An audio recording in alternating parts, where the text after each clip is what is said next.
With the rapid development of the British economy and the success of the British Industrial Revolution, productivity increased so much so that it required a large number of resources to ensure development. The continuous innovation of technology and surge in economic growth during the 18th century rendered people on a sea adventure to find new colonies, and it eventually paved the way for colonialism. In Robinson Crusoe, Crusoe can be seen as an ultimate incarnation of an Englishman of the time, and the novel encapsulating Crusoe's economic individualism, spiritual journey, colonial and psychological aspects all together with its fictitious castaway narrative stands as an allegorical novel. Crusoe's eagerness to discover new territories, his tendency to establish his own culture and language, and to impose Christianity on others, especially on Friday, all caters to the ideology of imperialism and colonialism. The surface of the story tells a gripping adventure of a man marooned on a distant island, but underneath the daring-do, solitude and survival story of Crusoe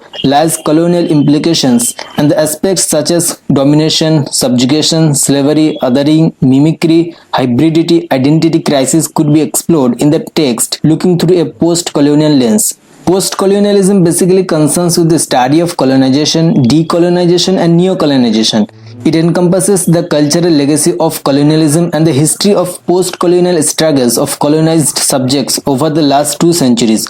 Critics argue that the novel Robinson Crusoe projects Crusoe as a model for the rational and dedicated way in which the British created their empire. The writer James Joyce remarked about Crusoe that he is the true prototype of the British colonist, as Friday, the trusty savage who arrives on an unlucky day, is the symbol of the subject races. The relationship between Crusoe and Friday actually shows the relationship between a colonizer and a colonized, which seems to be a blueprint of the colonial history of West, Occident over the East, Orient. The way Crusoe describes Friday's appearance, labeling him as different from the West, it creates a process of exclusion and dehumanization, and thus Friday becomes the other. In post-colonial theory, the concept of other refers to those who exist outside colonial power structures on the basis of race, ethnicity, class, or gender. In Orientalism, Edward Said argues that the Oriental people have been dehumanized, ignored, and distorted by the hegemonism of West or self in their pursuit to Christianize Oriental people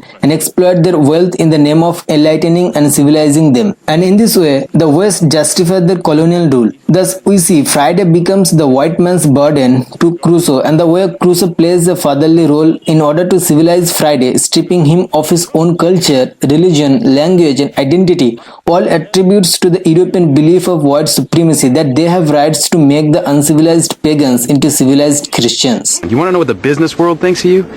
We think 100 years ago you were living out here in tents in the desert chopping each other's heads off, and that's exactly where you're going to be in another 100. So yes, on behalf of my firm, I accept your money.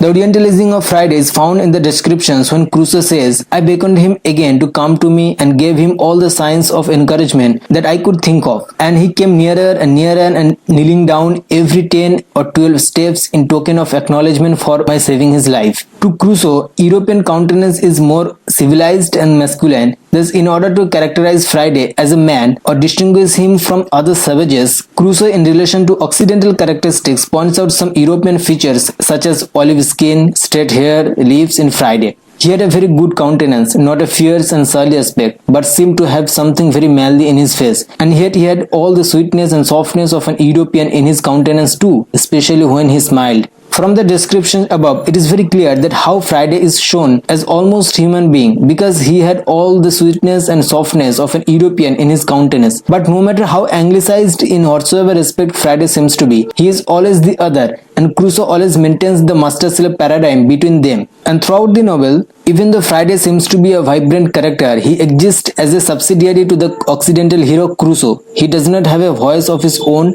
and thus becomes a silent other. Crusoe uses language, power, or force in order to mold Friday's behavior, and he teaches him first those words which are useful for the master-slave relation.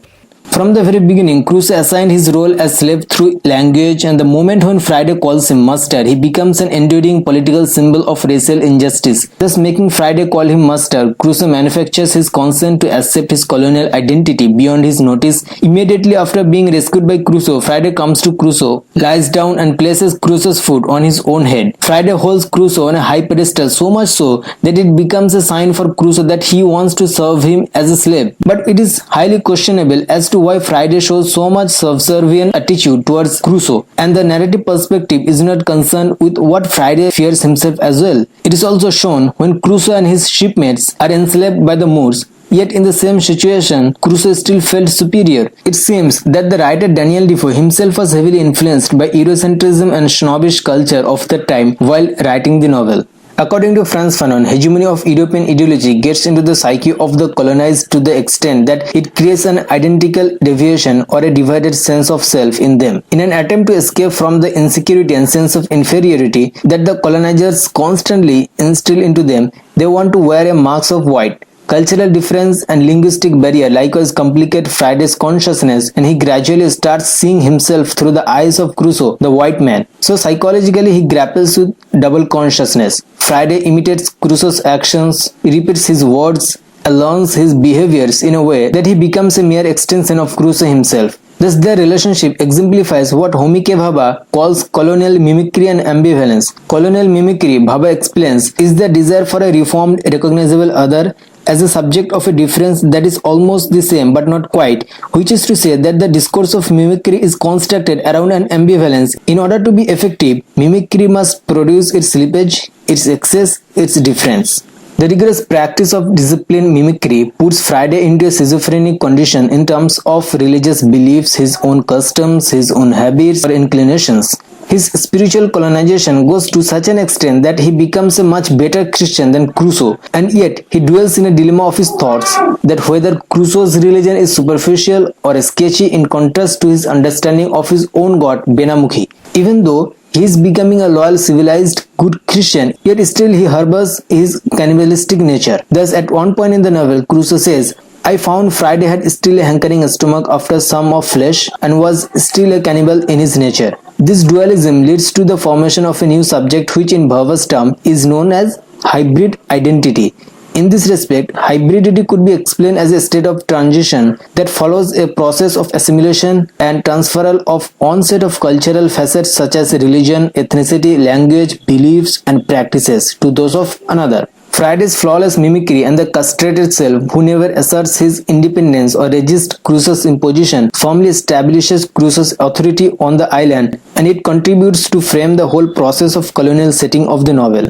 Defoe never had a direct association with the experience of imperialism and colonialism of the British Empire, but he transforms colonialism through his imagination and the power of fictional representation into the adventure of an Englishman, Robinson Crusoe. He encapsulates the myth of colonialism through the depiction of Friday-Crusoe relationship, that it becomes an allegory of colonialism, if not an actual exhibit of it. The post-colonial analysis of the text depicts the way in which the island is systematically transformed into a microcosm of 18th century Britain. It becomes evident when Crusoe asserts that he is king and lord of all his country indivisibly and had a right possession as completely as any lord of a manor in England. Crusoe assumes the right to own the land, to domesticate its inhabitants, and in the process establishes a class hierarchy similar to that of 18th century England. The post-colonial reading of the text traces Crusoe's transition in terms of his social position, spirituality, selfhood, and a distinct pattern of separation, liminality, and re-assimilation.